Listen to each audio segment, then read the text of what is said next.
At my own anniversary dinner, my daughter-in-law smiled and said, "From now on, I'll be managing everything. Mum's finances, her mail, even her medical decisions. It's for her own good." Everyone clapped. Everyone except me.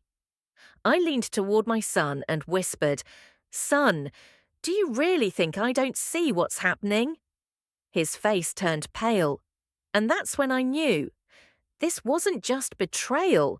This was a plan. They thought I was weak. They forgot what I did for a living. My name is Margaret Coleman. I'm 70 years old, living in Madison, Wisconsin, in a house I paid off 20 years ago. For 32 years, I worked as a corporate compliance investigator. My job was simple: find people who lied, cheated, and stole, and prove it. I retired thinking the hardest cases were behind me. Turns out the most dangerous one was sitting at my own dinner table. My son Ethan wasn't always like this. I taught him how to tie his shoes, how to cross the street safely, how to stand up for himself. Now he's 45, project supervisor at a construction firm. Decent job, decent heart. But somewhere along the way, he learned that silence is easier than confrontation. Then came Melissa Harper, now Melissa Coleman. Beautiful, polite, always laughing just a little too loud. When I first met her, she said, "Mrs. Coleman, Ethan says you're the strongest woman he knows."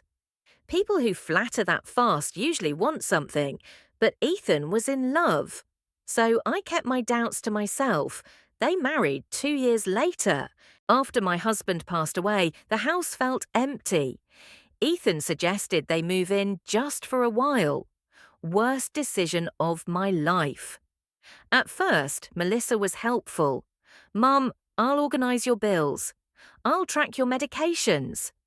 Let me handle the banking apps. They're confusing for seniors." Seniors? I was 68 and still doing my own taxes, but I let it slide. Then small things started happening. Mail already opened, bank alerts disappearing from my phone, documents missing from my desk. Whenever I entered a room, conversations stopped, and Melissa's sister Tracy suddenly became a frequent visitor. Always whispering, always watching me. I didn't confront them, I observed. Old habits never die. Then came the dinner. Family, friends, neighbours, a big meal in my house. Melissa stood up with her wine glass. "I just want everyone to know I've officially taken over managing Mum's affairs. Her accounts are now protected. She doesn't need to worry anymore." Applause. I looked at Ethan. He wouldn't meet my eyes. That told me everything. Later that night, I saw a folder near the hallway table, Power of Attorney, with my name, with my signature. Except I had never signed it. Forgery, and not even a perfect one. They had copied my signature, but my capital M always loops twice. This one only looped once. That was their first mistake. What they didn't know was that behind my sewing cabinet in the basement was a safe. Inside were copies of every legal document I ever signed, and decades of signature samples. I photographed everything, uploaded it to a private encrypted drive, then waited. I contacted Laura Bennett, elder rights attorney. She didn't smile when I showed her the papers. "This is financial exploitation and document forgery, both felonies."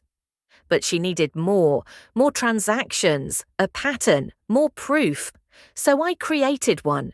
I opened a new bank account, deposited $4,000 in cash, then accidentally left the statement on the kitchen counter. Melissa saw it, didn't say a word. But 3 days later, my bank called.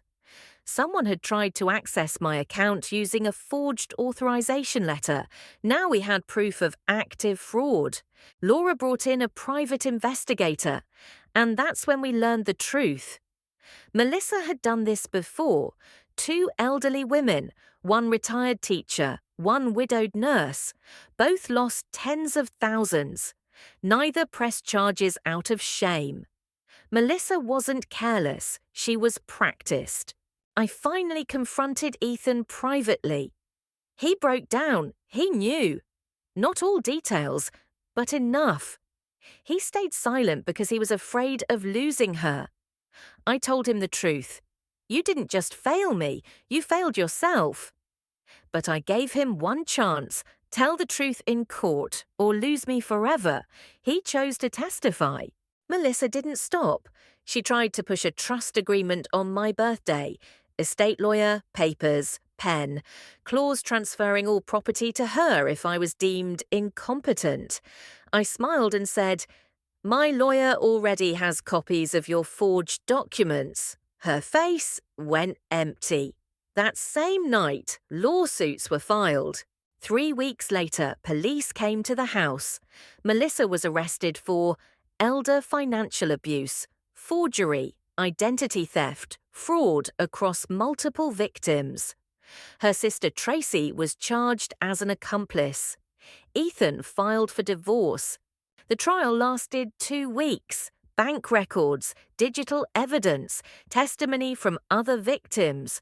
When the verdict came, guilty on all counts, 7 years in state prison plus restitution.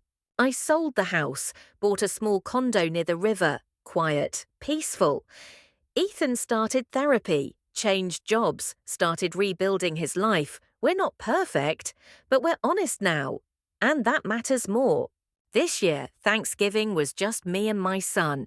No speeches, no documents, no applause, just turkey and truth. And that was enough. If you believe silence keeps families together, remember this story. Sometimes silence protects criminals, and sometimes the quietest women are watching everything.